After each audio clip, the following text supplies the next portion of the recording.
et on va faire un nouveau circuit. Donc ça, vous êtes déjà maintenant habitué, vous l'avez déjà vu au moins une fois, c'est un circuit quantique. Alors comment ça se passe? Eh ben, on a ici 5 qubits. Alors par défaut, on met 5 qubits. Il se trouve on aime bien la machine à 5 qubits, on en a 3 ou 4. Ils commencent à l'état 0, les qubits, et puis ici, on a un petit catalogue de portes quantiques, dont Philippe vous a parlé, qu'on peut utiliser pour faire quelque chose avec notre circuit. Donc on peut, par exemple, mettre une porte de Hadamard, H, qui, je vous rappelle, superpose le qubit sur l'équateur de la sphère de bloc. Donc quand on va mesurer, on va avoir autant de fois 0 que 1. Et donc il faut mesurer, sinon, alors c'est pas vrai, on voit sans mesurer avec cet outil. Cet outil est un jouet formidable.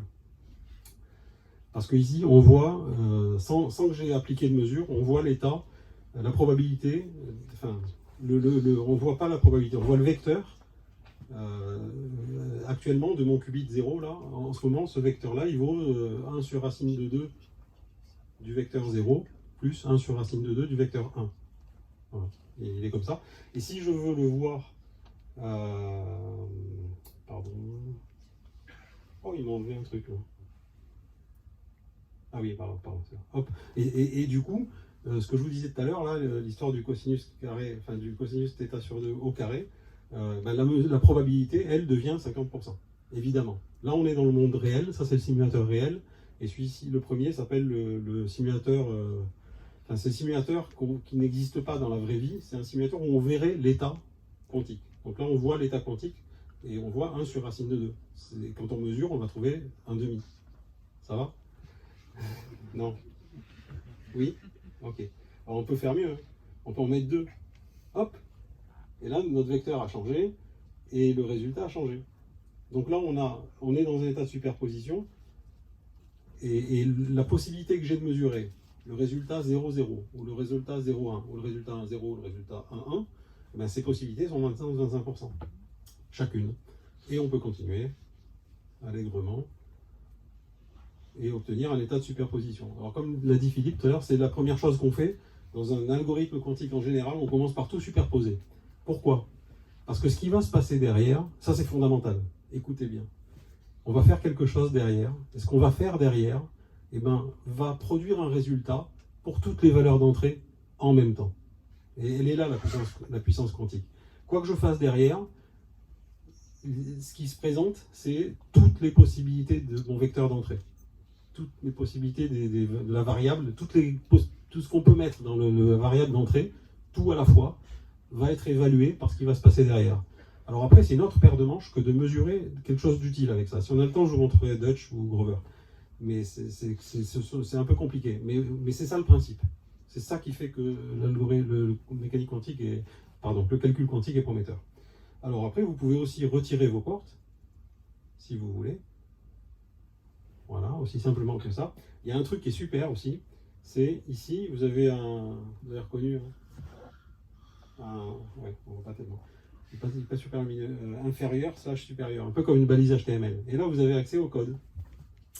Donc ça, c'est le code. Alors, j'aurais peut-être pas dû enlever mes portes, mais on voit que de manière interactive, le programme en QASM, alors c'est autre chose. QASM, c'est l'assembleur quantique. Donc encore plus bas que Python et Qiskit. On voit et ça, par contre, c'est un standard. Enfin, je dis par contre, je ne sais pas pourquoi, mais c'est un standard. C'est-à-dire qu'il n'y a pas que IBM qui utilise QASM. Et ensuite, les gens font leur langage au-dessus.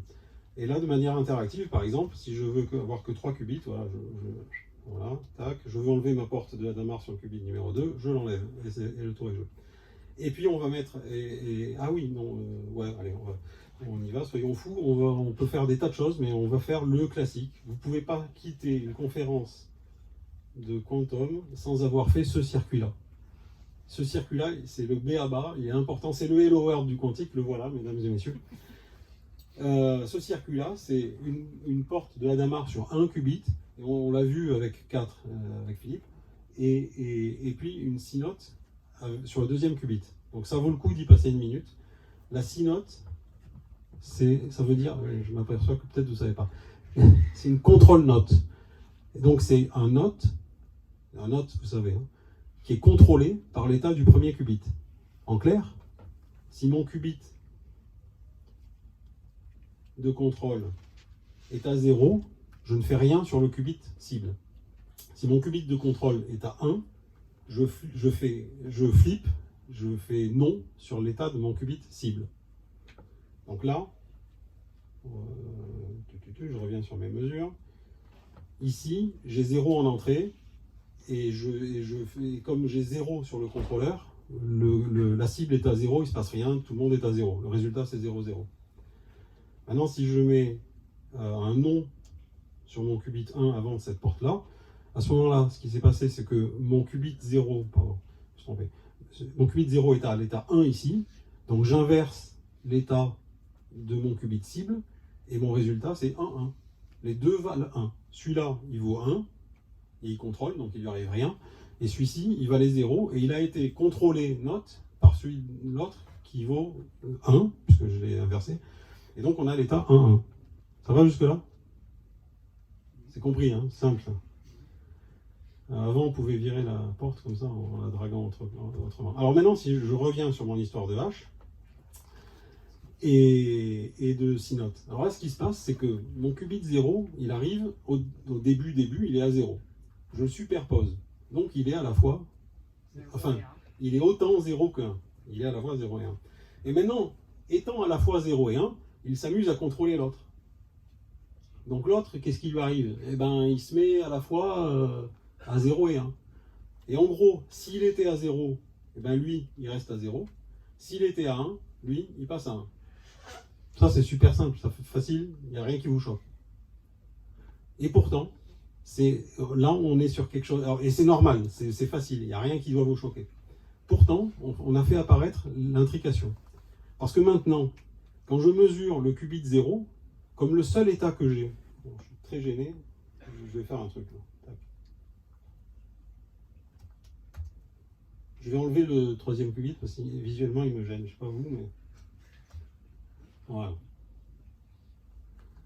Voilà. Comme ça je vois mes états un peu mieux là, à gauche. Donc, maintenant, tant que j'étais là, je pouvais mesurer mes qubits indépendamment et la vie était belle. Je mesurais ici par exemple 1, et puis ça ne me disait rien sur celui-là puisqu'on ne l'avait pas encore touché. Il pouvait être à 0, en l'occurrence il était à 0. Par contre, une fois que j'ai passé cette étape, quand je mesure l'un des deux qubits, eh ben, je connais l'état du second. Ça mérite quelques applaudissements. On vient de faire l'intrication. Merci. Voilà, et ça c'est l'intrication quantique. Alors pour les farfelus, enfin ça s'appelle l'état de Bell numéro 1. Parce qu'on peut faire d'autres. On peut faire celui-là. Pardon. Voilà. Ça c'est un autre état de Bell. Mais c'est aussi un état intriqué. Parce que si j'ai une mesure sur mon qubit 0, si je mesure à 0, je sais que l'autre est à 1. Et sans parler des histoires d'années-lumière et des jumeaux et tout ça, ben, mes qubits, ils sont séparés géographiquement. Donc là, c'est ça, c'est de la non-localité. Vous voyez, peut-être pour la première fois, l'effet d'une intrication quantique. Voilà. Bon, ça va pour ça. Alors on va faire, on fait une U ou pas? Allez, on fait une U vite fait. D'ailleurs, c'est même plutôt la deuxième que vous avez présentée en général quand on... Ah, c'est 001 qui est le classique. Quand il y a un spin en haut, l'autre... Oui, la classique, alors, ouvrez tous les bouquins de QC que vous voulez. Le classique, c'est 001. Mais bon, mais on peut... 01, 1, 0. Non, 001. Mais bon, j'en ai vu pas mal, des bouquins, je vous en montrerai à la fin. Et, vraiment, croyez-moi, il y a beaucoup d'exemples et tout, mais peu importe. C'est exactement la même chose. Vous avez raison. Parce que d'ailleurs, je vous assure que sur la présentation qui est faite sur Internet avec un de vos collègues, Abraham, dont je me souviens... Ah oui, Asfé, oui. Et justement, le fait que lui présente l'intrication en 0,0 et 1,1, je me suis dit à la fin de la démo, je vais venir voir l'un d'entre vous et je vais lui en parler. Et donc, donc Abraham est d'accord avec moi. Il est d'accord avec vous. Voilà. Mais bon... Peu importe, le principe c'est, et des fois c'est un peu plus clair pédagogiquement de dire 001, parce que 1001, ça commence un peu, il y a le problème de la lecture, lequel est le premier, lequel est le second, enfin tout ça. Bon. Mais bon, allez, j'ai pris l'exemple chaussette gauche, chaussette droite, 0,1. Bon, bah alors dans ces cas-là, vous étiez dans mon cas de figure. Oui, j'étais dans le premier cas. Je suis désolé, j'ai pris une U3, il fallait pas. Oui. on va prendre une U1. Alors la U1, qu'est-ce qu'elle fait?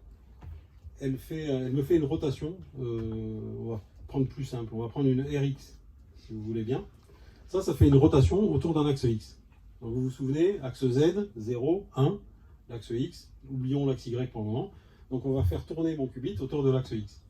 Et là, elle est paramétrable, puisqu'on peut dire de combien je veux la faire tourner. Alors, comme on est en radian, nous on va faire... Alors, là vous voyez apparaître des trucs bizarres, à gauche, là, la pile est en rouge, parce qu'il y a un problème de nombre complexe qui est arrivé. Bon. Je ne vais pas vous embêter. On prend pi sur 5, et oui, on a toujours un nombre complexe. Donc c'est qu'il faut regarder, on va regarder les probabilités de mesure. Et voilà. Et là, vous voyez que maintenant, j'ai une probabilité de mesure qui, pour répondre un peu à la question de tout à l'heure, à chaque fois que je mesure, j'ai 0 ou 1, pas autre chose.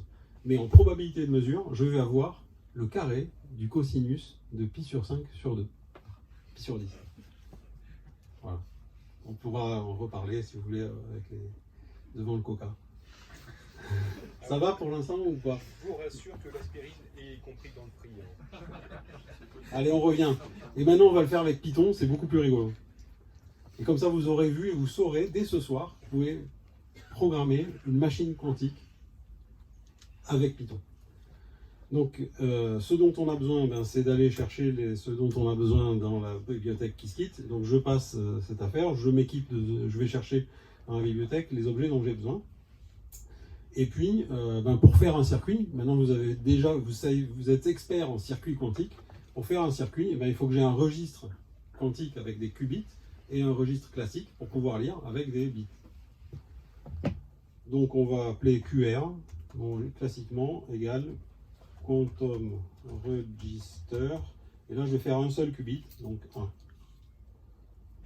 Et puis CR, c'est mon classical register et 1. Je peux mettre un peu n'importe quoi là-dedans, mais c'est pas grave. Et puis je vais faire mon circuit, on va l'appeler cirque, égale quantum circuit, qui va utiliser, les amis, QR et CR. Donc classical register, t'as mis L majuscule. Et ça ne marchera pas. Merci. Là, ça pourrait marcher. Et puis on va faire, alors je m'étais dit en préparant qu'on allait faire HXH. Alors comment je fais HXH? Je fais H, X, H. J'ai un seul qubit, tout se passe bien. Donc là, c'est assez simple. C'est cirque.h de QR 0. Donc je vais prendre le qubit 0. Là, on est sur une liste en Python. Le qubit 0 de mon quantum register. Comme c'est... V. Maintenant, je mets une porte X. Et encore une porte H. Et puis je fais la mesure. Donc cirque, parce qu'ici, on pourrait ne pas, mais c'est plus compliqué. Et je mesure quoi? Et bien, je mesure QR dans CR, mon registre quantique dans le registre classique. Alors pourquoi cette notation? Alors déjà, avec les nouvelles versions, on peut s'en passer. On n'est pas obligé de nommer des registres, ça c'est mieux. Mais pourquoi on le fait là? Parce qu'on pourrait avoir plusieurs registres quantiques, plusieurs registres classiques, et travailler avec tout ça. Donc il y a la possibilité. Et puis on voit ce que ça donne. Là, il y a une méthode, cirque.draw. Voilà. Et puis c'est beaucoup plus joli. Depuis la version 0.12, on est à la version 0.12. Ça en dit long aussi. On n'est pas à la version 1. On est loin de la version 1. On est à la version 0.12. On a le truc en couleur. Avant, non. À la 0.11, non. Et donc voilà. Ouais, j'ai fait entrer alors que c'était caché. Je suis désolé, mais c'est apparu quand j'ai fait entrer. On a notre qubit 0 qui au début est à l'état 0, c'est une convention, et qui va traverser une porte H, une porte X, donc il va être en rotation autour de l'axe X de 180 degrés, et encore une porte H.